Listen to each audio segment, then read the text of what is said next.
BCS exam দিতে ঢাকায় যাচ্ছি। এই জন্য বগুড়া রেল স্টেশনে ঢাকা যাওয়ার ট্রেনটির জন্য অপেক্ষা করতেছি। হঠাৎ রেল লাইনের পাশে একটা পড়ে থাকা ব্যাগের দিকে আমার নজর চলে গেল। কেন জানি না ব্যাগটা চেক করতে খুবই কৌতূহল জাগলো, তাই গিয়ে ব্যাগটা তুলে নিলাম। গিয়ে দেখি একটা অনেক সুন্দর লেডিস ব্যাগ এখানে পড়ে থাকবে কেন, আর এর ভিতরে বা কি আছে ভাবছিলাম খুলবো কিনা। খুলেই দেখি কি আছে, তাই বেশি না ভেবে খুলে ফেললাম। খুলেই দেখি ভিতরে একটা একাডেমিক সার্টিফিকেট, একটা ন্যাশনাল আইডি কার্ড আর কয়েক কপি ছবি। ছবিটা বের করে দেখলাম একটা মেয়ের ছবি। আমি তো একবারই হা হয়ে গেছি ছবিটা দেখে। এত সুন্দর কেউ কিভাবে হতে পারে? ছবির থেকে চোখ তুলতে পারছি না, এটা মেয়ে নাকি হুড়পড়ি, মাশাল্লাহ। তারপর ব্যাগে থাকা ন্যাশনাল আইডিটা বের করলাম, ঠিকানা দেখলাম, এ তো ঢাকায় ঠিকানা। ঢাকায় থাকা মেয়ের ব্যাগ বগুড়ায় কিভাবে আসতে পারে? যাই হোক, আমি ব্যাগটা নিজের সাথে নিলাম, কারণ আমি যেহেতু ঢাকায় যাচ্ছি তাই গিয়ে খুঁজে ফেরত দেওয়ার চেষ্টা করব, কারণ এগুলো খুবই ইম্পর্টেন্ট জিনিস। কিছুক্ষণ পর ট্রেন চলে আসলো। আমি আমার নির্দিষ্ট স্থানে গিয়ে বসে পড়লাম। ও আচ্ছা, আমার পরিচয় তো আপনাদের দেওয়া হয়নি। আমি রাকিব, বগুড়াতে আমার বাসা। বাবা মায়ের একমাত্র ছেলে। আমার বাবার ইচ্ছে আমি বিসিএস ক্যাডার হই, তাই বাবার স্বপ্ন পূরণ করতে বিসিএস এক্সাম দিতে ঢাকায় যাচ্ছি। যাই হোক, আমি মেয়েটির ছবি বের করে আবারও তাকিয়ে আছি আর অনেক কিছুই ভাবছি। আল্লাহ ওকে কত সুন্দর যত্ন করে বানিয়েছে। আমি শুধু মেয়েটাকে দেখেই চলছি। হঠাৎ একটা মেয়ে এসে বলল, ভাইয়া একটু পাটা সরাবেন, পাশের সিটটা আমার। ও আচ্ছা, ওকে ওকে। তারপর মেয়েটি আমার পাশেই বসে পড়ল। আমি ছবিটা দেখেই চলছি আর ট্রেন ছুটে চলছে তার আপন গতিতে। অনেকক্ষণ পর মেয়েটা আমাকে জিজ্ঞেস করলো, ভাইয়া অনেকক্ষণ ধরে দেখছি এই ছবিটার দিকে পলকহীন ভাবে তাকিয়ে আছেন, ব্যাপারটা কি, গার্লফ্রেন্ড নাকি? আমি তার কথা শুনে ধ্যান থেকে বেরিয়ে এলাম আর বললাম, আরে না, তেমন কিছু না। তাহলে ব্যাপারটা কি? তারপর আমি মেয়েটাকে সব খুলে বললাম। সব শুনে মেয়েটা বলল, বাহ, এরকম মানুষও পৃথিবীতে আছে যে অন্যের কথা ভেবে উপকার করতে চাচ্ছে। আমি শুধু মুচকি হাসলাম। তার কিছুক্ষণ পর মেয়েটা আবারও বলল, আর আপনাকে খুব চেনা চেনা লাগছে। তাই? জি। আপনাকে কোথাও দেখছি বলেন তো। আমি কি করে বলবো? আপনি কি গল্প লেখেন? জি। আপনি কি রাকিব ভাইয়া? হুম। ভাইয়া, আমি সামিয়া, আপনার অনেক বড় ফ্রেন্ড। আমি আপনার সব গল্প পড়ি। ধন্যবাদ ভাইয়া এত সুন্দর গল্প লেখার জন্য। Thank you. ভাইয়া, কিছু মনে না করলে একটা সেলফি নিতে পারি? হুম। তারপর সামিয়া আমার সাথে সেলফি তুললো।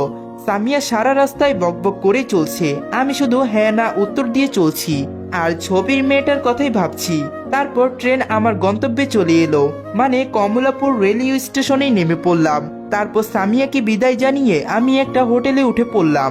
অবশ্যই হোটেলটা আমি আগে বুক করে রেখেছিলাম 2 দিনের জন্য, কারণ ঢাকায় আমার চেনা পরিচিতই কেউ নেই। হোটেলে গিয়ে ফ্রেশ হয়ে খাওয়া দাওয়া করে আব্বু আম্মুর সাথে ফোনে কথা বলে শুয়ে পড়লাম, কারণ পরের দিনই আমার বিসিএস পরীক্ষা। পরের দিন সকালে উঠে ফ্রেশ হয়ে খাওয়া দাওয়া করে নিলাম। তারপর পরীক্ষা দেওয়ার উদ্দেশ্যে রওনা দিলাম। যথারীতি পরীক্ষাটাই আলহামদুলিল্লাহ অনেক ভালো দিয়েছি।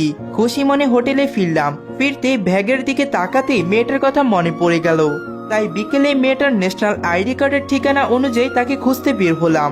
রিক্সাওয়ালাকে ঠিকানা দিতে আমাকে সেই ঠিকানায় নিয়ে গেল, তাই আমাকে বেশি খুঁজতে হয়নি, তবে ভাড়াটা একটু বেশি নিয়েছে। যাই হোক, বাসাটা কিন্তু অনেক সুন্দর আর অনেক বড়। আমি বাসার দারোয়ানকে ছবি দেখিয়ে জিজ্ঞাসা করলাম, ইনি কি এইখানে থাকেন? জি স্যার, দোতলায় চলে যান। তারপর দারোয়ানের কথা মতোই আমি দোতলায় চলে গেলাম। গিয়ে কলিং বেল বাজাতেই মেয়েটা এসে দরজা খুলে দেয়। আমি তো প্রথম দেখাতে ক্রাশ খাইলাম। ছবির থেকে বাস্তবে আরো সুন্দর, মনে হচ্ছে আমি জান্নাতে আছি আর আমি জান্নাতের পরি দেখছি। কিন্তু তার থেকেও বড় শখ একটু পরে আমি খেলাম, কারণ আমাকে দেখার পরই মেয়েটার চোখ বড় বড় করে অজ্ঞান হয়ে গেল। আমি মনে মনে ভাবলাম, আমাকে দেখতে কি এতটাই খারাপ লাগছে যে অজ্ঞান হয়ে গেল? এখন যদি কেউ এসে দেখে মেয়েটা অজ্ঞান হয়ে পড়ে আছে, তাহলে সবাই আমাকে অজ্ঞান পার্টি ভেবে হেব্বি মারবে। হে আল্লাহ, উপকার করতে এসে এই কোন মুসিবতে পড়লাম। আমি তো প্রথম দেখাতে ক্রাশ খাইলাম। ছবির থেকে বাস্তবে আরো সুন্দর, মনে হচ্ছে আমি জান্নাতে আছি আর আমি জান্নাতের পরি দেখছি। কিন্তু তার থেকে বড় শখ একটু পরে আমি খেলাম, কারণ আমাকে দেখার পরে মেয়েটার চোখ বড় বড় করে অজ্ঞান হয়ে গেল। আমি মনে মনে ভাবলাম, আমাকে দেখে কি এতটাই খারাপ লাগছে যে অজ্ঞান হয়ে গেল? এখন যদি কেউ এসে দেখে মেয়েটা অজ্ঞান হয়ে পড়ে আছে, তাহলে সবাই আমাকে অজ্ঞান পার্টির লোক ভেবে হেব্বি মারবে। হায় আল্লাহ, উপকার করতে এসে এই কোনো মুসিবতে পড়লাম। তারপর আমি তাকে নাড়িয়ে বললাম, এই যে শুনছেন, উঠুন প্লিজ। মেয়েটার কোনো সারা শব্দই পেলাম না। তারপর একটু পরে একটা ভদ্র মহিলা ঘর থেকে বেরিয়ে আসলেন। এসেই বলল, এই পরি, তুই এখানে পড়ে আছিস কেন? আর এই ছেলে তুমি কে? ও, তার মানে এই মেয়েটার নাম পরি। মাশাল্লাহ, খুব সুন্দর নাম। আমার ভাবনাকে ছেদ ঘটিয়ে আবারও মহিলাটা বলল, এই ছেলে কথা বলছো না কেন? কে তুমি? জি আন্টি, আমি রাকিব। তা এইখানে কেন এসেছ? আন্টি, সেটা একটু পরে বলছি, আগে ওনার জ্ঞান ফিরান। ঠিক আছে। তারপর মহিলা ভেতর থেকে এক গ্লাস পানি নিয়ে এসে মেয়েটার মুখে একটু পানি ছিটিয়ে দিল। তার সাথে সাথে জ্ঞান ফিরল। আমিও হাঁপ ছেড়ে বাঁচলাম। তারপর আমি বললাম, এই মেয়ে, আপনি আমায় দেখে অজ্ঞান হয়ে গিয়েছিলেন কেন? আপনি রাকিব, তাই না? আপনি আমাকে চেনেন? অবশ্যই চিনি। আমি আপনার গল্পের অনেক বড় এক ফ্যান। আপনাকে নকও দিয়েছিলাম কিন্তু কোনো রিপ্লাই পাইনি। ওহ আচ্ছা, আপনাকে সরাসরি দেখে নিজেকে সামলাতেই পারিনি যে আপনি আমার বাসায়, তাও আমার সামনে। তাই অজ্ঞান হয়ে পড়ে গিয়েছিলাম। তার মানে মেয়েটা আমাকে আগে থেকে চিনে। যাক, ভালোই হলো। তারপর পরি বলল, কি হলো, কথা বলছেন না কেন? না কিছু না। তা হঠাৎ আপনি এইখানে? আসলে এই ব্যাগটা আমি বগুড়া স্টেশনে পেয়েছিলাম। ব্যাগের ভিতরে ন্যাশনাল আইডি কার্ডের আর আপনার ছবি ও ঠিকানা দেখতে পেলাম। আর ব্যাগের মধ্যে একটা সার্টিফিকেটও আছে। তাই ভাবলাম এগুলো ছাড়া তো আপনি অনেক বড় বিপদে আছেন, তাই দিতে আসলাম। ও মাই গড, সত্যি এগুলো ছাড়া অনেক বিপদে ছিলাম। কোথাও চাকরির জন্য আবেদন করতেই পারতাম না। আমি তো আশাই ছেড়ে দিয়েছিলাম। আপনার ব্যাগ বগুড়ায় কিভাবে গেল? আসলে ব্যাগটা আমার চিন্তাই হয়ে গিয়েছিল। ও আচ্ছা, দেখেন সব ঠিক আছে কিনা। পরে চেক করে। হ্যাঁ, সবই ঠিক আছে, শুধু টাকাগুলো নেই। হয়তো ছিনতাইকারীরা টাকাগুলো নিয়ে ব্যাগ ফেলে দিয়েছে। হয়তো। দেখেছিস মা, পৃথিবীতে এখনো ভালো মানুষ আছে। হ্যাঁ মা, সত্যি উনি অনেক ভালো মানুষ। আচ্ছা, তাহলে আমি এখন চলি মানে ভেতরে এসো বাবা। আমাদের এত বড় উপকার করলে তোমাকে তো আজকে না খেয়ে যেতে দেব না। না আন্টি, আজকে না, আরেকদিন আসি। না, কোনো কথা হবে না, আজকে আসতেই হবে। বলেই পরি আর পরির মা জোর করে ভিতরে নিয়ে গেল। তারপর ভিতরে গিয়ে বসলাম। আন্টি নাস্তা দিয়ে রান্নাঘরে চলে গেল। আর এই ফাঁকে আমি আর পরি অনেকক্ষণ গল্প করলাম। পরি আমার থেকে নাম্বারও নিল, আমিও নিলাম। দুপুরে খাওয়ার সময়, তা বাবা তুমি ঢাকায় কি করো? আন্টি, আমি কিচ্ছুই করি না। ঢাকায় এসেছি বিসিএস এক্সাম দেওয়ার জন্য। আজকে বগুড়ায় চলে যাব। ওহ তাই নাকি? কেমন হয়েছে এক্সাম? জি আন্টি, আলহামদুলিল্লাহ ভালো হয়েছে। তা তোমরা কোথায় থাকো? তোমার বাসায় কে কে আছে? আন্টি, আমি বগুড়ায় থাকি। আমি, আব্বু আর আম্মু। পরে শুধু আমাদের কথাই শুনছে আর আমার দিকে তাকিয়ে আছে। তারপর আমি বললাম, আন্টি একটা কথা বলবো? হ্যাঁ বাবা বলো। আন্টি, আঙ্কেলকে দেখছি না, উনি কোথায়? তারপর দেখলাম আন্টি আর পরির মন খারাপ হয়ে গেল। তারপর আমি আবারও বললাম, কি হয়েছে আন্টি? তোমার আঙ্কেল 3 বছর আগে একটা রোড অ্যাক্সিডেন্টে মারা যায়। তখন থেকে আমরা মামে একা। ওনার কথা শুনে আমার নিজেরও মন খারাপ হয়ে গেল। তারপর আমি বললাম, সরি আন্টি, আমি মনে করিয়ে দিয়ে কষ্ট বাড়িয়ে দিলাম। তারপর আন্টি চোখ মুছে বলল, আরে না, সমস্যা নেই বাবা। তারপর তাদের সাথে আরো অনেকক্ষণ গল্প করলাম। খুব ভালো সম্পর্কই গড়ে উঠলো তাদের সাথে। তারপর আসার সময়, আন্টি তাহলে আমি এখন চলি। ঠিক আছে বাবা, যোগাযোগ রেখো। আর ঢাকায় কোনো প্রয়োজন হলে অবশ্যই জানাবি। জি আন্টি, অবশ্যই। ভালো থাকবেন, আল্লাহ হাফেজ। বলেই সেইখান থেকে চলে আসলাম। তারপর সেইখান থেকে হোটেলে গিয়ে ব্যাগপত্র গুছিয়ে বগুড়ার উদ্দেশ্যে রওনা দিলাম। কয়েক ঘন্টা পর বগুড়ায় পৌঁছে গেলাম। সেইখান থেকে রিক্সা নিয়ে সোজাই বাসায় চলে এলাম। বাসায় এসে কলিং বেল বাজাতেই আম্মু এসে দরজা খুলে দিল আর বলল, কয়েক ঘন্টা পর বগুড়ায় পৌঁছে গেলাম। সেইখান থেকে রিক্সা নিয়ে সোজাই বাসায় চলে এলাম। বাসায় এসে কলিং বেল বাজাতেই আম্মু এসে দরজা খুলে দিল আর বলল, কিরে বাবা, কেমন আছিস? পরীক্ষা কেমন হয়েছে? একদিনে কেমন শুকিয়ে গেছিস? ঠিকমতো কিছু খাসনি তাই? মায়েরা মনে হয় এমনই হয়। তারপর আমি বললাম, আরে আম্মু, একসাথে এতগুলো প্রশ্ন করলে কোনটার উত্তর দেব? আমি আলহামদুলিল্লাহ ভালো আছি। আর পরীক্ষাটাও অনেক ভালো হয়েছে। আমি ঠিকমতোই খাওয়া দাওয়া করেছি। সেটা তো দেখতেই পাচ্ছি। যাই হোক, বাদ দাও। আব্বু কোথায়? তোর আব্বু রুমে শুয়ে আছে। বুকের ব্যথাটা আবারও বেড়েছে। কি বলো, ঠিকমতো ওষুধ দিচ্ছ না? দেই তো, তবুও। আচ্ছা, তুই অনেক জার্নি করে এসেছিস, যা তোর রুমে গিয়ে ফ্রেশ হয়ে খেয়ে আয়। যা তোর রুমে গিয়ে ফ্রেশ হয়ে খেতে আয়। ঠিক আছে আম্মু। তারপর আমি আমার রুমে চলে আসলাম। এসে ফ্রেশ হয়ে নিচে আসলাম খাওয়ার জন্য। তারপর রাতে খেয়ে আবারও রুমে চলে আসলাম। আজকের অনেক ধকল গেল, খুব ক্লান্ত লাগলো, তাই বিছানায় গা এলিয়ে দিতে ঘুম চলে আসলো। তাই আমিও ঘুমিয়ে পড়লাম। পরের দিন সকালে উঠে নামাজ পড়ে একটু হাঁটাহাঁটি করে আসলাম। তারপর এসে ফ্রেশ হয়ে নাস্তা খেয়ে রুমে এসে ফোন হাতে নিলাম। ফোন হাতে নিতে আমি তো অবাক, কারণ দেখি পরে 35টা মিস কল দিয়েছে, তাও কাল রাত থেকে। মনে মনে ভাবলাম, রাতে কি ঘুম দিয়েছি যে একটু টের পেলাম না। যাই হোক, আমি ভাবলাম আমার একবার কল দেওয়া উচিত, তাই বেশি কিছু না ভেবে পরীকে কল দিলাম। ওমা, দেওয়ার সাথে সাথে রিসিভ করলো। মনে হচ্ছে আমার ফোনেরই অপেক্ষা করছিল। ফোন রিসিভ করে ও পাশ থেকে বলতেই লাগলো, আপনি এমন কেন? হ্যাঁ, সেই যে গেলেন, একটা ফোনও দেওয়ার প্রয়োজন বোধ মনে করলেন না। আমি সারা রাত কতবার ফোন দিয়েছি আপনি জানেন? আমার কতটা টেনশন হয়েছে আপনি জানেন সেটা? আমি ফান করে বললাম, কতটা টেনশন হয়েছে? 5 কেজি। হি। দেখুন, সিরিয়াস সময়ে ফাইজলামি করবেন না। আর আমাকে তো আপনার এইরকম মনে হবে, তাই না? এটাই স্বাভাবিক, কারণ আপনি লেখক মানুষ, আপনার কত মানুষ খোঁজ নেওয়ার আছে। তার মধ্যে আমাকে তো তুচ্ছই মনে করতে পারেন, তাই না? আরে ভুল বুঝছো কেন? আমি মজা করছি। হ্যাঁ, আমি তো জোকার। আমার কথাই জোক মনে হচ্ছে তাই মজা করছেন। ঠিক আছে, আপনাকে আর কখনো বিরক্ত করব না। আর শুনুন, শোনার আগেই কলটা কেটে দিল। সত্যি হয়তো ফাজলামি করা উচিত হয়নি। ওরা হয়তো সত্যি আমাকে নিয়ে টেনশনই ছিল। এখন তো কল দিলে ধরবেও না। অনেক রাগ করেছে। তারপর আমিও আর কিছু বললাম না। দুপুরের পরে নামাজ পড়ে খাওয়া দাওয়া করে রুমে এসে শুয়ে আছি আর ভাবছি সত্যি ওর সাথে এরকম করা উচিত হয়নি। সে আর ফোনও দিচ্ছে না, তাই ভাবলাম ওর রাগ ভাঙাতে হবে। ও তো গল্প পড়তে ভালোবাসে, তার মানে ওকে সাহিত্য দিয়ে রাগ ভাঙাতে হবে। তাই কিছুক্ষণ ভেবে ওর ফোনে একটা মেসেজ করলাম। মেসেজটা এইরকম ছিল, সুন্দর তোমার হাসি, তাই তো তোমার কাছে ছুটে আসি। নাছর বান্দা শিশুর মতোই যখন তখন অবিরত, মায়াবী তোমার চাহনি, মায়াবী তোমার মন জানি, তাই তো মনের অজান্তেই প্রেমে পড়েছি। দুরন্ত মন আর না থামে, অবাক করে তোমার সৌন্দর্য, অবাক করে তোমার মধুর্য। পৃথিবীতে এমন সুন্দর কেউ থাকতে পারে? ভাবি অবাক হয়ে বারবার। 5 মিনিট পরে দেখি পরে মেসেজ দিয়েছে। মেসেজটা ছিল, ফ্লার্ট করা বন্ধ করো, আমি তোমার প্রেমে এমনিতে পড়ে আছি। তখন এইভাবে কথা বলা উচিত হয়নি।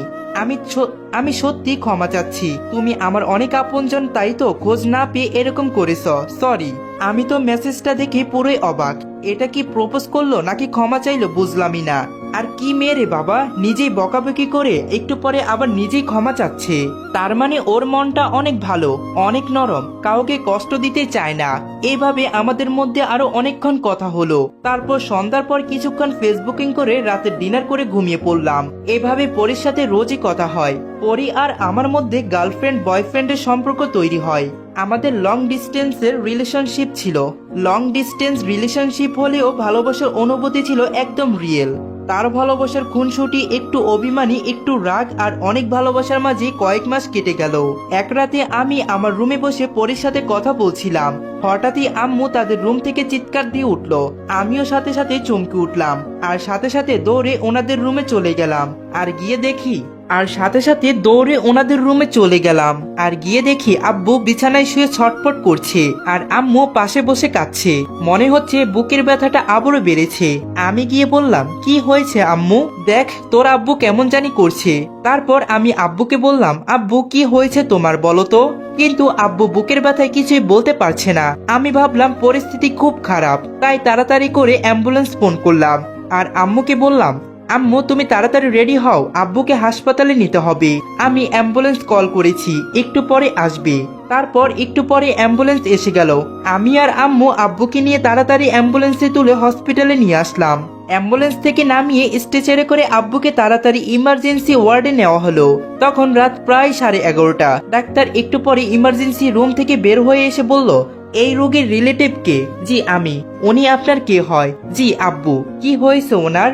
দেখুন আপনারা ওনাকে অনেক দেরি করে হাসপাতালে এনেছেন। ডাক্তারের কথা শুনে আম্মু দপস করে ফ্লোরে বসে পড়ল। আমি আমতা আমতা করে বললাম, মা মানে কি কন ডাক্তার? আরে ঘাবড়াবেন না, মানে আমরা এখন কিছুই করতে পারবো না। ওনাকে ইমিডিয়েটলি ঢাকায় শিফট করতে হবে, তাহলে ওনাকে বাঁচাতে পারবেন। আমরা কিছুই করতে পারছি না, সরি। আমি একটু ভেবে বললাম, ঠিক আছে ডাক্তার, আপনি ঢাকায় পাঠানোর ব্যবস্থা করেন। ঠিক আছে। তারপর আবারও আব্বুকে অ্যাম্বুলেন্সে করে বগুড়া থেকে ঢাকার উদ্দেশ্যে রওনা দিলাম, আমি আর আম্মু। আম্মু তো সারা রাস্তায় অনেক কেঁদেছে, আমি একটুও কাঁদিনি, কারণ আমি জানি আমি কাঁদতে লাগলেও আম্মুকে আর সামলাতে পারবো না। তাই মনে পাথর বেঁধে আম্মুকে সান্ত্বনা দিচ্ছি। 5 ঘন্টা পর, মানে ভোর 4:30টায় ঢাকায় একটা বড় হাসপাতালে ভর্তি করানো হলো। এখানেও ইমার্জেন্সিতেই ভর্তি করানো হলো। কিছুক্ষণ পর ডাক্তার দেখলো আর বাহিরে যা বলল তা শুনে আমার আর আম্মুর পায়ের মাটি সরে গেল। কেননা ডাক্তার এসে বলল ওনার হার্টের সমস্যা হয়েছে, হার্ট ফুটো হয়ে গেছে, নিঃশ্বাস ফ্লাশ করতেই পারছে না। এরকম কয়দিন থাকলে আমাদেরও বাঁচাতে সম্ভব হবে না। এইটা শুনে তো আম্মু অনেক কান্না করতে লাগলো। আমি নিজেকে অনেক কষ্টে সামলিয়ে বললাম, তাহলে এখন কি কোনো উপায় নেই ভালো করার? অবশ্যই আছে, কিন্তু সাকসেস রেট 20%। মানে বুঝলাম না কি উপায়। ওনার হার্ট সার্জারি করতে হবে, মানে হার্টের ট্রান্সফার করতে হবে, নতুন হার্ট দিতে হবে। কিন্তু সমস্যা হলো হার্ট ডোনার পাওয়া যায় না। 1 লক্ষ মানুষের ডোনার একজন মিলে, আর রোগীর সাথে ব্লাড গ্রুপও মিল থাকতে হবে। আর এগুলো সব পাওয়া গেলেও সাকসেস রেট মাত্র 20%। অনেক কঠিন একটা সার্জারি। শুনেই তো আমার মাথা ঘুরে গেল। এগুলো কি শুনছি? তাহলে কি আমার আব্বুকে আমি সন্তান হয়ে বাঁচাতে পারবো না? তারপর কিছুক্ষণ চুপ থেকে ডাক্তারকে বললাম, ডাক্তার এই অপারেশনের খরচ কত পড়বে? 50 লক্ষ টাকা লাগবে। টাকার কথা শুনে আমার মাথায় আরো চক্কর দিতে লাগলো। তারপর ডাক্তার বলল, আপনারা হার্ট ডোনার আর টাকার জোগাড় করুন, তাহলে অপারেশন করতে পারি। আর যত তাড়াতাড়ি সম্ভব চেষ্টা করুন, কারণ ওনার হাতে বেশি সময় নেই। বলেই ডাক্তার চলে গেল। আম্মু তো অনেক কান্না করতে লাগলো, আর কান্না করতে করতে বলল, তোর আব্বুকে বাঁচা বাবা, তুমি টেনশন করো না আম্মু, আব্বু অবশ্যই বাঁচবে। আমাকে কথা দে তোর আব্বুকে যেই করে হোক বাঁচাবি। আমি কথা দিলাম আম্মু, আব্বুকে যেই করে হোক আমি বাঁচাবই। হসপিটালে আব্বুর কেবিনেই বসে আছি আমি আর আম্মু, আর ভাবছি কি করব এখন আমি, কি করলে আব্বুকে বাঁচাতে পারবো। তারপর দেখলাম সকাল হয়ে গেছে, আর আম্মু রাত থেকে কিচ্ছুই খায়নি। তাই আম্মুকে বললাম, আম্মু তুমি তো কাল থেকে কিচ্ছুই খাওনি, আমি বাহির থেকে কিছু নিয়ে আসি, আর তুমি আব্বুর পাশে থেকো। বলে আমি কেবিন থেকে বেরিয়ে আসলাম। তারপর ভাবলাম পরীকে একটা ফোনও করার দরকার, না হলে সে চিন্তা করবে। ফোন বের করে দেখলাম ফোনটা অফ হয়ে আছে। কখন চার্জ শেষ হয়ে গেছে খেয়াল করিনি এই টেনশনে। তাই রিসিপশনে গিয়ে একটু রিকোয়েস্ট করতে ফোনটা চার্জ দিতে রাজি হলো। তাই আমি ফোন চার্জে দিয়ে বাহির থেকে আম্মুর জন্য নাস্তা নিয়ে এলাম। আম্মু এই অবস্থায় খেতে চাইলো না, কিন্তু আমি জোর করে আম্মুকে খাইয়ে দিলাম, কারণ না খেলে তার শরীরও খারাপ করবে। দেখলাম আস্তে আস্তে আব্বুর ফ্লাশ রেটটাও কমে যাচ্ছে। অনেক ভয় লাগতে লাগলো। কিছুক্ষণ পর ফোনটা নিয়ে এসে অন করতেই পরে অনেক মেসেজ আর 57টি মিস কল আসছে। আমি যা ভাবছি তাই, সে অনেক টেনশন করেছে। সত্যি মেয়েটা আমাকে অনেক ভালোবাসে। তাই আমিও পরীকে ফোন দিলাম। দেওয়ার সাথে সাথে রিসিভ করলো, আর বলে উঠলো, কি হয়েছে তোমার, সারা রাত ফোন বন্ধ কেন? ফোনে চার্জ ছিল না? তুমি এত কেয়ারলেস কেন বলবা আমায়? কাল রাতে তোমার আম্মু চিৎকার করছিল কেন বলো না তো? কাল রাতে আমার অনেক টেনশন হয়েছে। তোমার কিছু হয়েছে নাকি? তারপর আমি পরীকে সব ঘটনা খুলে বললাম। সব শুনে পরী বলল, এত কিছু হয়ে গেল আর আমাকে একটাবারও জানানোর প্রয়োজন বোধ করলে না। বললাম তো টেনশনই ছিলাম। এখন তোমরা কোথায়? ঢাকায়। কোন হসপিটালে? এই হসপিটালে। ঠিক আছে আমি এখনই আসছি। বলেই ফোনটা কেটে দিল। তারপর আমি আর আম্মু আব্বুর কেবিনে চুপ করে বসে আছি। আম্মু একটু পরই আমাকে বলল, রাকিব কিছু ভাবলি? বুঝলাম না আম্মু, মানে টাকার কথা কিছু ভাবলি? সেটাই ভাবছি আম্মু, কি করা যায়। এত ভাবার সময় নেই। শোন, আমাদের গ্রামের বাড়িতে যে জমি আছে, কাল তুই বগুড়ায় গিয়ে সেগুলো বিক্রি করে দিয়ে আসবি। কি বল আম্মু, সব বিক্রি করলেও তো 50 লাখ টাকা হবে না। যেটা হবে তাতেই বিক্রি করে আসবি। এখন এই জমির একমাত্রই ভরসা। ঠিক আছে আম্মু। একটু পরে দেখলাম পরী আর পরীর আম্মু আসলো।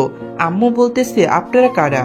তারপর আমি তাদের সাথে পরিচয় করিয়ে দিলাম। পরীর মা বলল, বাবা তোমরা কাল এসেছো আর আজ খবর দিচ্ছ, এতটাই পর করে দিলে? ছি ছি আন্টি, কি বলেন এগুলো? খুব টেনশনে ছিলাম তাই ফোন করতে পারিনি। ডাক্তার কি বলল?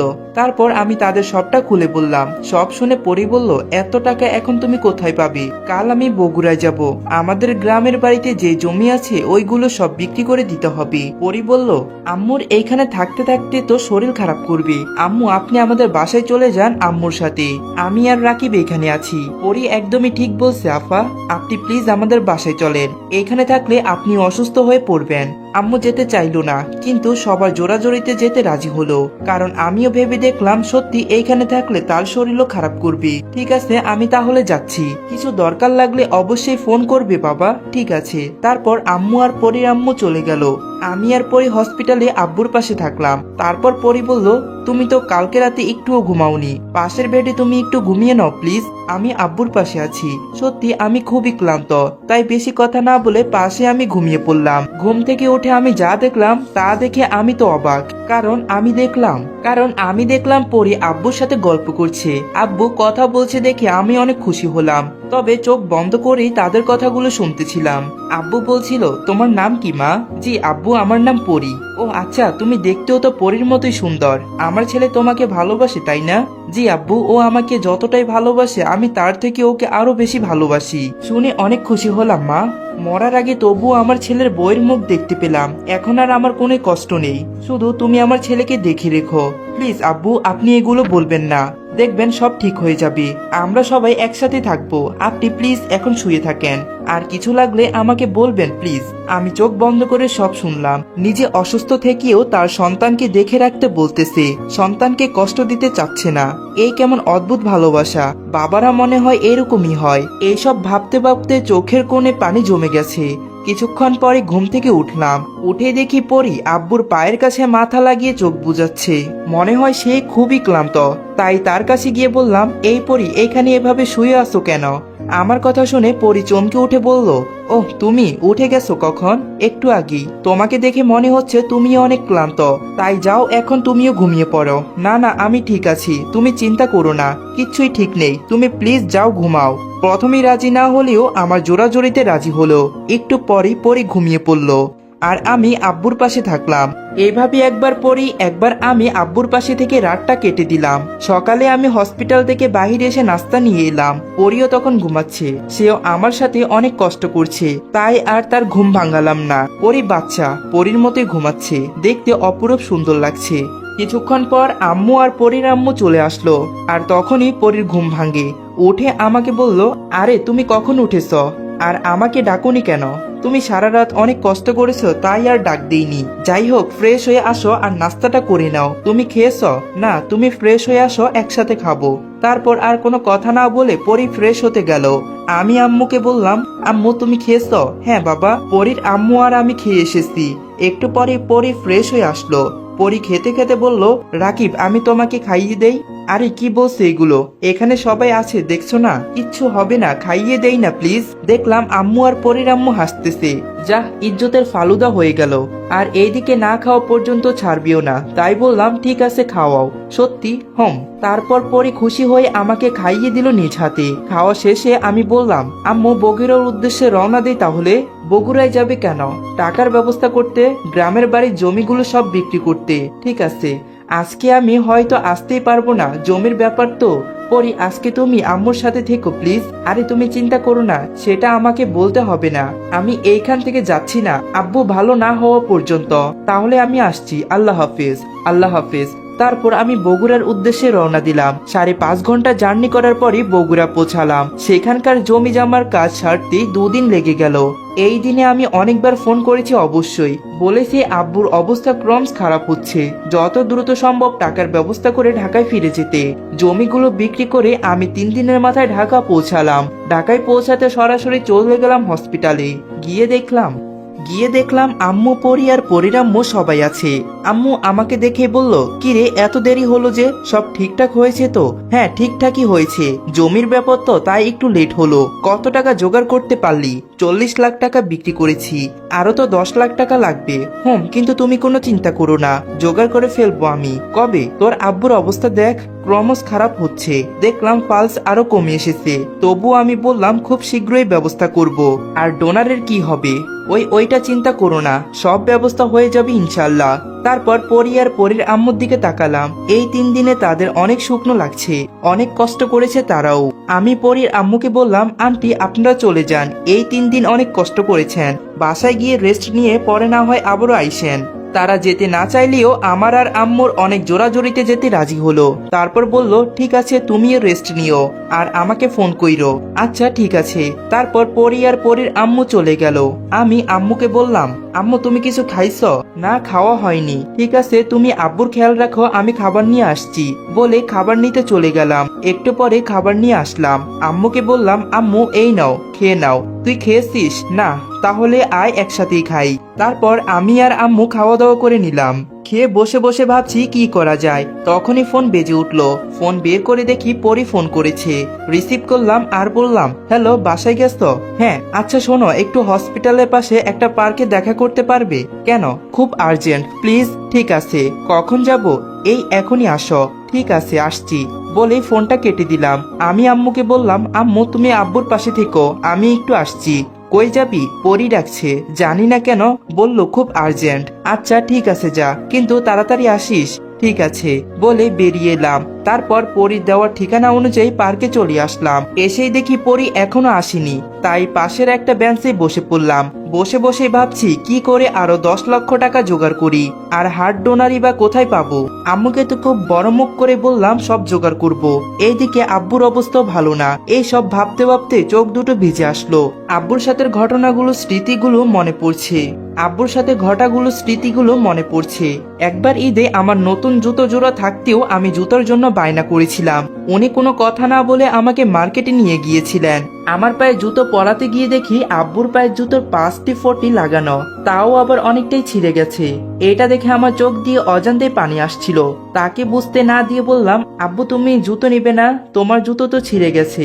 তারপর আব্বু আমাকে যে উত্তরটা দিল আমি শুনে অনেকটাই অবাক হলাম, কারণ উনি বললেন, আমার এটা দিয়ে চলে যাবে, তুমি জুতো পায়ে দিয়ে যতটুকু খুশি হবে, আর সেটা দেখে আমি যতটুকু সুখ পাবো সেই সুখ তো আমি আমার জুতা কিনেও পাবো না। তুমি পায়ে দিয়ে খুশি থাকলে আমি অনেক খুশি। আমার এই জুতো ফুটপাত থেকে সেলাই করে নিলে আর কয়েকটা দিন টিকে যাবে। আমি সেই দিন কোনো উত্তর খুঁজে পাইনি। এই ভালোবাসার নাম কি? এটা কোন ধরনের অদ্ভুত ভালোবাসা? উনি সেরা শার্ট পরে থেকে আমাকে নতুন শার্ট কিনে দিয়েছে, আর সেই বাবাকে আজ টাকার অভাবে আমি চিকিৎসা করাতে পারছি না। কেমন সন্তান আমি মানে ওনার সন্তান হিসেবে ব্যর্থ। আমি থাকতে আমার বাবা বিনা চিকিৎসায় শেষ হয়ে যাচ্ছে। এগুলো ভাবতে ভাবতে চোখ দিয়ে ঝরঝর করে পানি পড়ে যাচ্ছে। তারপর কেমন সন্তান আমি মানে ওনার সন্তান হিসেবে ব্যর্থ। আমি থাকতে আমার বাবা বিনা চিকিৎসায় শেষ হয়ে যাচ্ছে। এগুলো ভাবতে ভাবতে চোখ দিয়ে ঝরঝর করে পানি পড়ে যাচ্ছে। তারপর হঠাৎই পেছন থেকে কাঁধে কেউ যেন হাত দিল। আমি চমকে উঠে পিছনে তাকালাম। তাকিয়ে দেখি পরি আমার চোখের পানি দেখি বলল, রাকিব তুমি কাঁদতেছো কেন? আব্বুর কথা ভেবে তাকে কিভাবে বাঁচাবো? সন্তান হিসেবে আমি ব্যর্থ পরি বলে কান্না করতে লাগলাম। পরি আমাকে এক ঝাটকায় জড়িয়ে ধরলো। তারপর বলল, প্লিজ এভাবে বলবে না, তুমি সন্তান হিসেবে কখনো ব্যর্থ না।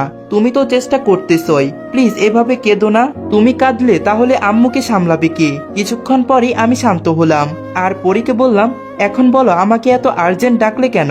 তারপর পরি তার ব্যাগ থেকে টাকা বের করে বলল, এই 5 লাখ টাকা রাখো।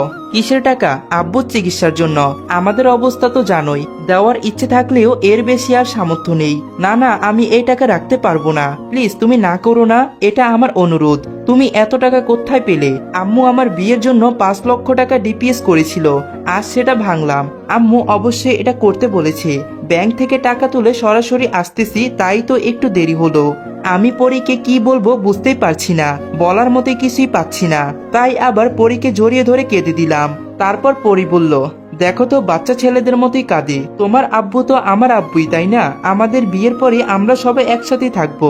আমি, তুমি, আব্বু, আম্মু, আমাদের ছোট 2টা পিচ্ছি। এই জন্যই টাকাগুলো দিলাম, বুঝেছো বুদ্ধু? তারপর আমি শান্ত হলাম আর বললাম, আই লাভ ইউ টু। এখন হাসপাতালে যাও, আন্টি একা আছে।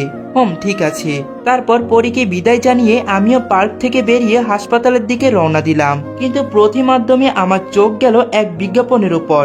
কাছে গিয়ে ভালো করে বিজ্ঞাপনটা দেখলাম। দেখে অনেক খুশি হলাম। মনে হচ্ছে আব্বুকে বাঁচানোর একটাই আশার আলো দেখতে পাচ্ছি। কারণ বিজ্ঞাপনটা এমন ছিল, একজন লোকের কিডনি লাগবে আর রক্তের গ্রুপও AB+ একদমই আমার সাথে মিলে গেছে। বিজ্ঞাপনে জানানো আছে কিডনির জন্য যা টাকা চাওয়া হবে সেইটাই দেওয়া হবে। আমার এখন অনেক খুশি লাগছে, আমি আব্বুকে বাঁচাতে পারবো, কিডনিটা আমি দেব। তাই কিছু না ভেবে বিজ্ঞাপনের দেওয়ার নাম্বারে ফোন দিলাম। একটু পরে রিসিভ করলো। রিসিভ করতেই বললাম, আসসালামু আলাইকুম। ওপাশ থেকে মেয়েলি কণ্ঠে বলল, জি ওয়ালাইকুম আসসালাম। কে বলছেন? জি, আপনি আমাকে চিনবেন না। আপনি কি কিডনি লাগবে বলে একটা বিজ্ঞাপন দিয়েছিলেন? জি, কিডনিটা আমি দিতে চাই। সত্যি? জি সত্যি। তবে আমি যা চাই তাই কিন্তু দিতে হবে, কোনো সমস্যা নেই। আপনি তাহলে কালকে এই ঠিকানায় এই হসপিটালে চলে আসবেন। ঠিক আছে, আল্লাহ হাফিজ। আল্লাহ হাফিজ। তারপরই খুশি মনে আমি হসপিটালে চলে আসলাম। এসে দেখি আম্মু অনমনে হয়ে কি যেন ভাবছে। আমি আম্মুকে বললাম, কি ভাবছো আম্মু? কিছু না, পরি কেন ডাকছিল? তারপর আমি টাকাগুলো বের করে সব খুলে বললাম, শুধু কিডনির ব্যাপারটা গোপন করলাম। সব শুনে আম্মু বলল, মেয়েটা অনেক ভালো আর তোকে অনেক ভালোবাসে। তোর বাবা সুস্থ হয়ে উঠলে দুমদাম করে তোদের বিয়েটা দিয়ে দিব। ঠিক আছে, সেটা পরে দেখা যাবে। আরো তো 5 লাখ টাকা লাগবে, আর হার্ট ডোনারও তো আছি। তুমি কোনো চিন্তা করো না, টাকার ব্যবস্থা হয়ে গেছে। কাল সেটা শুধু আনতে যাব আর ডোনারও পেয়ে যাব। তাই যেন হয়। তারপর পরের দিন সকালবেলায় পরি হসপিটালে আসলো। আমি পরীকে আর আম্মুকে বলে চলে আসলাম মেয়েটার দেওয়া ঠিকানার হসপিটালে। তাদের কিডনির কথা বলিনি, শুধু বলেছি টাকা জোগাড় হয়েছে, আমি সেটা আনতে যাচ্ছি। যাই হোক, আমি মেয়েটার দেওয়া ঠিকানায় পৌঁছে গিয়ে ফোন করলাম, হ্যালো, আসসালামু আলাইকুম। ওয়ালাইকুম আসসালাম। আমি আপনার দেওয়ার ঠিকানায় হসপিটালে চলে আসছি, আপনি কোথায়? আচ্ছা, আপনি থাকেন, আমি আসছি। বলেই ফোনটা কেটে দিল। 3 মিনিট পর একটা বোরকা পরা মেয়ে হসপিটাল থেকে বেরিয়ে আসলো। এসে আমাকে বলল, আপনি কি কিডনির ডোনার? জি। ও আচ্ছা, তাহলে ভিতরে আসুন। আমি মেয়েটির পেছনে পেছনে হসপিটালের ভিতরে চলে গেলাম। তারপর মেয়েটি আমাকে বলল, আচ্ছা বলুন আপনার কিডনির বিনিময়ে কি চান? আমার কিছু টাকার দরকার। কত টাকা বলেন? 5 লক্ষ। মেয়েটা অবাক হয়ে বলল, মাত্র 5 লক্ষ টাকার জন্য আপনি আপনার কিডনি দিচ্ছেন? ব্যাপারটা হজম হলো না। আপনার কাছে এটা মাত্র হলেও আমার কাছে অনেক কিছু। আপনি যদি এর চেয়েও বেশি কিছু চাইতেন আমি সেটাও দিতে রাজি ছিলাম, কারণ আমার আম্মুর জীবন আমার কাছে খুব ইম্পর্টেন্ট। না, আমার বেশি কিছু লাগবে না। আর আপনি যেমন আপনার আম্মুর জীবন বাঁচাতে যাচ্ছেন, আমিও আমার আব্বুর জন্য কিডনি দিতে রাজি হচ্ছি। কি হয়েছে আপনার আব্বুর? তারপর মেয়েটিকে আমি সব খুলে বললাম। আচ্ছা যাই হোক, বাদ দিন, তাড়াতাড়ি অপারেশনের ব্যবস্থা করেন, আমার আবার যেতে হবে, না হলে সবাই সন্দেহ করবে। তারপর অপারেশনের মাধ্যমে আমি আমার একটা কিডনি ওনার আম্মুকে দিয়ে দিলাম। তারপর আমার জ্ঞান ফেরার পরই মেয়েটি একটা কাগজে কি যেন নিয়ে এসে হাত বাড়িয়ে বলল, এই নিন, এটা কি, খুলে দেখুন। তারপর খুলে দেখলাম 8 লক্ষ টাকা। আমি বললাম, আরে এত টাকা তো আমার লাগবে না, 5 লক্ষ হলে হবে, প্লিজ না করবেন না। আপনাকে যেটা দিব সেটাই আমার কম মনে হবে, কারণ আপনি আমার মায়ের জন্য আশীর্বাদ স্বরূপ। অনেক জোরাজোরিতে আমি টাকাগুলো নিলাম আর বললাম, আসি তাহলে, অনেক দেরি হয়ে গেল, সবাই মনে হয় টেনশন করছে, চলেন আমি আপনাকে ড্রপ করে দিয়ে আসি। না, দরকার নেই, আম্মুর দেখাশোনার জন্য এইখানে অনেকে আছে, আপনি চলুন তো। তারপর মেয়েটি জোর করে আমাকে তার গাড়িতে করে আব্বুকে যে হসপিটালে ভর্তি করিয়েছিলাম সেই হসপিটালে নামিয়ে দিল। ধন্যবাদ, আপনার এই উপকার কখনো ভুলবো না। আমিও আপনার উপকার কখনো ভুলবো না। ভালো থাকবেন, আর আমি দোয়া করব আপনার আব্বু যেন তাড়াতাড়ি সুস্থ হয়ে ওঠেন, ইনশাআল্লাহ। আল্লাহ হাফিজ। আল্লাহ হাফিজ। তারপর মেয়েটি সেইখান থেকে চলে গেল আর আমিও হসপিটালে চলে আসলাম। আমাকে দেখেই আম্মু আর পরি একসাথে কাছে এসে বলল, কিরে কোথায় গিয়েছিলি? আর আমি কতবার ফোন করেছি জানো? ফোন কোথায় তোমার? আমাদের কত টেনশন হয়েছে জানো তুমি? আরে আস্তে আস্তে, আমার কিচ্ছুই হয়নি, একটু কাজে ছিলাম আর ফোনটা সাইলেন্ট ছিল, বুঝতেই পারিনি। টাকার ব্যবস্থা করলি? হ্যাঁ, এই নাও। এত টাকা কোথায় পেলি? পরে শুই না, এখন টায়ার্ড লাগছে, একটু বিশ্রাম নিব বলে কথাটা এড়িয়ে যাওয়ার চেষ্টা করলাম। রাতে আমি আর আম্মু হসপিটালে ছিলাম, পরীকে জোর করে বাসায় পাঠিয়ে দিয়েছিলাম। আমি খুবই ক্লান্ত ছিলাম আর শরীরটাও অনেক খারাপ, তাই আমি আগে ঘুমিয়ে পড়ছিলাম। সকালেই একটু ঘুম থেকে উঠতে দেরি হলো। সকালে ঘুম ভাঙলো পরীর ডাকে। ডেকে তুলে বাইরে নিয়ে গিয়ে আমাকে যা বললো তা শুনে আমি চমকে গেলাম, কারণ পরি বলল, রাকিব তোমার এটা কিসের ব্যান্ডেজ বলো? আমি চমকে উঠে ভাবলাম পরি এটা কেমনে দেখলো। আমার চুপ থাকা দেখে পরি আবারও বলল, কি হলো, কথা বলছো না কেন? টাকা কই থেকে পাইছো, সত্যি বলো। তারপর পরীকে সব সত্যি কথাগুলো বলে ফেললাম। আমার কথা শোনার পর পরীর সাথে সাথে আমাকে জড়িয়ে ধরে কাঁদতে লাগলো। আমি ওর কাঁদা দেখে বললাম, এই পাগলি মেয়ে, কাঁদছিস কেন? তুমি এটা কেন করলে বলো তো? কি আর করতাম বলো, সন্তান হয়ে আব্বুকে বাঁচাতে পারছি না, এই কথা ভাবলেই নিজের প্রতি অনেক ঘৃণা কাজ করে। আর আমি আম্মুকে কথা দিয়েছি আব্বুকে যেই করে হোক বাঁচাবো, তাই এর থেকে ভালো উপায় আমার আর জানা ছিল না। তুমি এমন কেন? আমি এমনই, প্লিজ এই কথাগুলো আম্মুকে বইলো না, তাহলে আম্মু অনেক কষ্ট পাবে। এমনিতে আব্বুর টেনশনে অনেক কষ্টই আছে। ঠিক আছে, এখন চোখের পানি মুছে ভিতরে চলো। তারপর আমি আর পরি কেবিনে গেলাম। আম্মু বলল, কিরে সকালে উঠে কোথায় গিয়েছিলি? কোথাও না আম্মু, এখানে হাঁটছিলাম। তারপর হঠাৎই দেখি আব্বুর অবস্থা ক্রমশ খারাপই হচ্ছে, প্লাস রেট তাড়াতাড়ি করে নেমে যাচ্ছে আর আব্বুও নিঃশ্বাস নিতে কষ্ট হচ্ছে। আম্মু এটা দেখে একটা চিৎকার দিল। আমি তাড়াতাড়ি করে ডাক্তারকে ডেকে নিয়ে আসলাম। উনি দেখে বললেন, দেখুন অনেক দেরি হয়ে যাচ্ছে, 2 দিনের মধ্যে অপারেশন না করলে ওনাকে আর আমরা বাঁচাতে পারবো না। 2 দিনের মধ্যে অপারেশন না করলে ওনাকে আর আমরা বাঁচাতে পারবো না। ডাক্তার, আমরা সব টাকা জোগাড় করেছি, ওকে টাকাগুলো কাউন্টারে জমা দিন আর 2 দিনের মধ্যে হার্ট ডোনার খুঁজে বের করুন। জি আচ্ছা বলে ডাক্তার চলে গেল।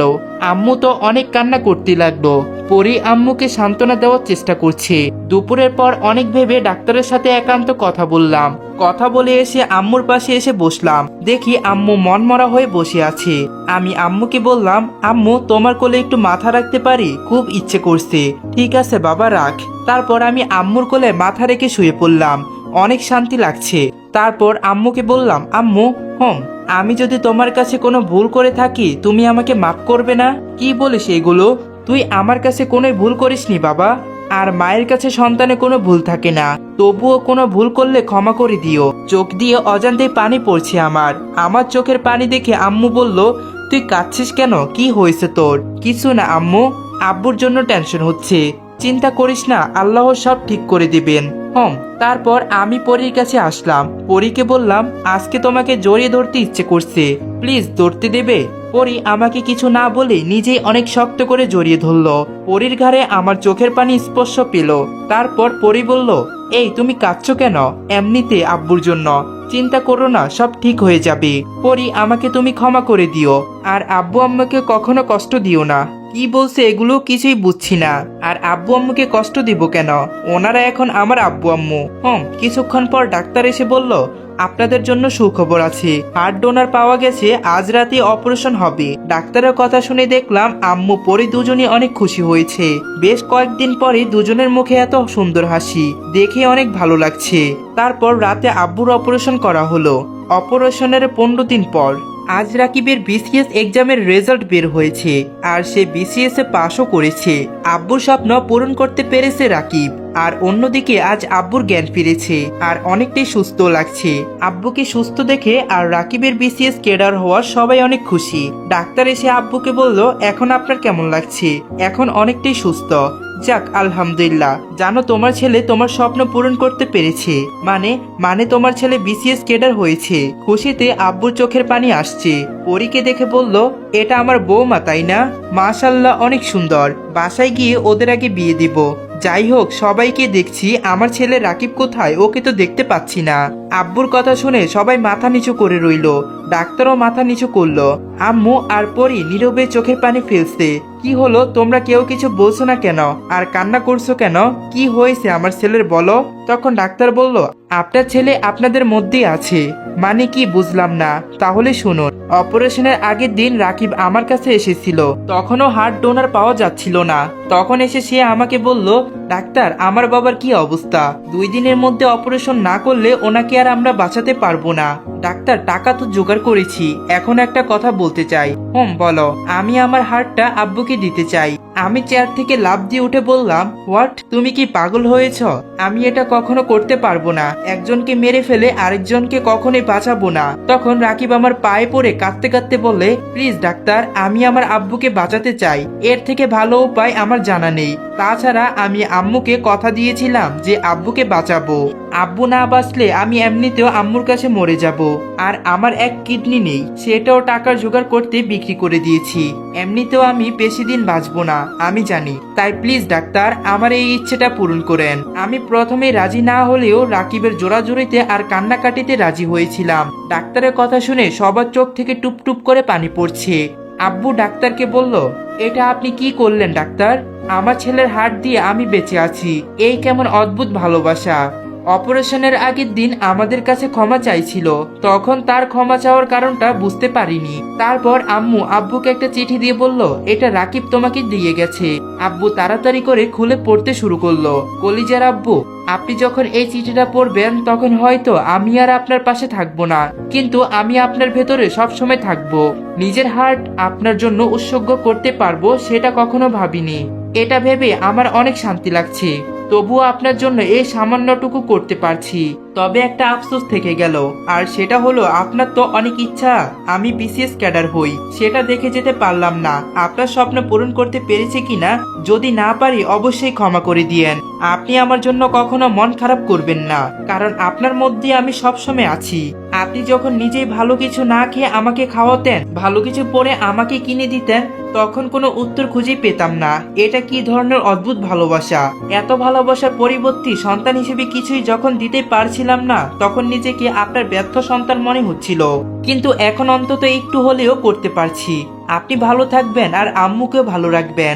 আল্লাহ যদি কখনই আমাকে পৃথিবীতে পাঠায়, তাহলে আমি আপনার সন্তান হিসেবে আসতে চাই। আমার জন্য দোয়া করবেন। ইতি আপনার পাগলের মতো ভালোবাসা ছেলে রাকিব। আব্বু চিঠি পড়তে পড়তে চোখ ভিজে ফেলছে। সাথে চোখের পানি দিয়ে চিঠিটাও ভিজে ফেলেছে। তখন ডাক্তার বলল, এমন ছেলের জন্ম দেওয়াতে আপনার গর্ববোধ করা উচিত, আর প্রত্যেকটা ঘরেই যেন ওর মতো সন্তান জন্ম নেয় যে বাবা মাকে পাগলের মতো ভালোবাসবে। তারপর আব্বু বলল, আমার ছেলের লাশ কোথায়? ওকে বগুড়ায় আমাদের গ্রামের বাড়িতে দাপন করা হয়েছে। তারপর আব্বু কাঁদতে কাঁদতে বলল, হে আল্লাহ, কেমন পিতা আমি! শেষবারের মতো নিজের ছেলের মুখটাও দেখতে পেলাম না। সবাই আব্বুকে সান্ত্বনা দিতে লাগলো। আরো 1 মাস হাসপাতালে থাকার পরই আব্বুকে রিজাইন দেওয়া হলো। তারপর সবাই বগুড়ার উদ্দেশ্যে রওনা দিল। এসে আব্বু রাকিবের কবর জিয়ারত করলো। এভাবে শোকের মধ্যে আরো 6 মাস কেটে গেল। পরি এখন রাকিবের আব্বু আম্মুর সাথেই থাকে, কারণ পরীকে বিয়ের কথা বললেই সে বলে রাকিবই তার স্বামী। তার স্বামী বাড়ি ছেড়ে কোথাও যাবে না, এখানে তার জীবন পার করে দিবে। পরি রাকিবের আব্বু আম্মুর দেখাশোনা করে। ওকে বিয়ের কথা বললে প্রত্যেকবারই একটা কথাই বলে, তাই ওকে আর কেউ জোর করে না। এইভাবে চলে যাচ্ছে রাকিবের পরিবারের অসমাপ্তি গল্প। ভালো থাকবেন ভালোবাসার মানুষগুলো, এখানে সমাপ্তি।